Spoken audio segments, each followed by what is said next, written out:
কোটি আর নাই এখন 18 কোটি হয়েছেন। এই ছোট্ট কোনি শেখ হাসিনার দেশের মধ্যে 18 কোটি জনসংখ্যা বসবাস করে, বলে এদেরই ভাত কাপড় ঠিক মতন জোগাড় দিতে পারে না। আবার পারদেশি প্রদেশি আশপাশের যে সমস্ত এসি অসহায়েরা জায়গা জমিন পায় না, মুসলমানেরা ইমান হারা হয়ে যাইতেছে, ইমান নেওয়ার কারণে তাদেরকে খুন করা হইতেছে। বলে ওই বার্মা আর মায়ানমারের মা বোনদের বাংলাদেশের প্রেসিডেন্ট জায়গা দিয়েছে। মন খারাপ? সরকারের পক্ষে কইছি দেখে মন খারাপ আপনাদের?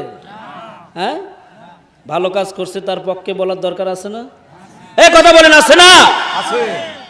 তাহলে সে যদি ভালো কাজ করে তার পক্ষে আমরা গুণগান করব। সে যদি কোরআনের সাথে থাকে আমরাও তার সাথে, জোরে বলেন আমরাও তার সাথে আছি। আল্লাহ তাআলা